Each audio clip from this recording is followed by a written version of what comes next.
Welcome to my YiWu Medical Enlightenment blog.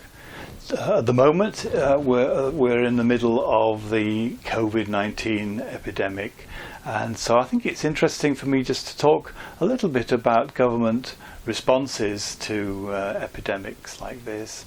And I want to highlight one particular government response where everything was put beautifully into place in a coherent and rational manner. This government early on sent out experts in communicable diseases to the affected regions to provide care, also to help advise local doctors and physicians on the care of people afflicted by this.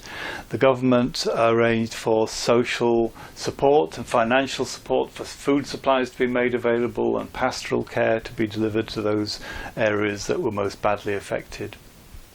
A detailed advice was given on the disposal of the bodies of those who succumbed to the disease. The physicians collected data on the disease, on its characteristics, and fed this back into central government so that they could understand the disease better and be able to deal with it better in future.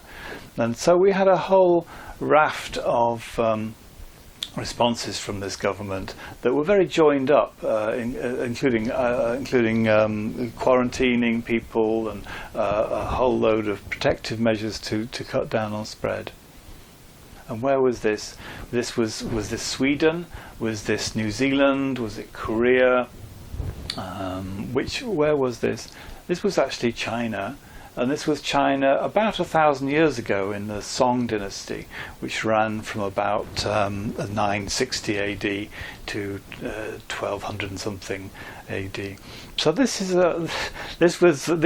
what I've been describing were the responses of the Song dynasty government, and at that time they had numerous epidemics. They had typhoid, they had cholera, they had communicable diseases, fatal flus and Ebola-like illnesses spreading through the population. And so the government had a whole range of activities that they put into place that would actually make sense today. And the medicine, of course, that these physicians were using was traditional Chinese medicine, primarily herbal medicine.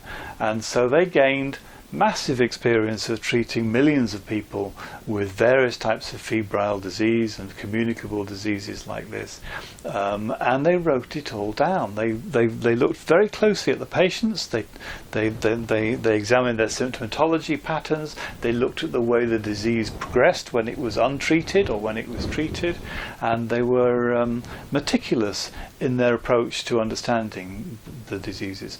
In the following few hundred years, in the medieval period, in the 13, 14, 15, 16, 17, 1800s, of course, epidemics continued, and what they learned was that in different periods of time the epidemics changed, and so the medicine had to adapt. And so in the modern era we have inherited this body of knowledge that has been accumulated, experiential knowledge that has accumulated over the years. And it's fair to say that there is evidence-based medicine, there is science-based medicine, which I like. I like the idea of being entirely rational about the way we approach medicine, and this of course has led to the evidence-based medicine movement, which has its strong points and has its weak points.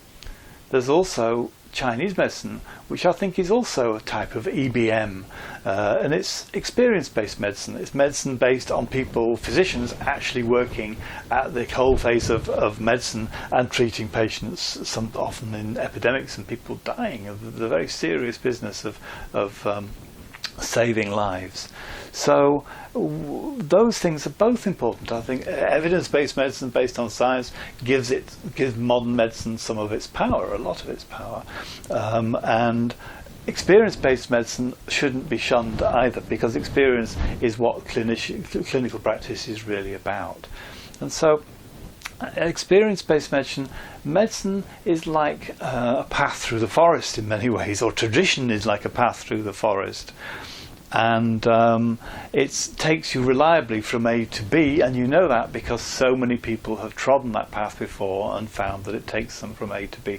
So that's the power of experience. other paths might exist, but making a new path, cutting a new path, takes a considerable amount of experience and trial and error.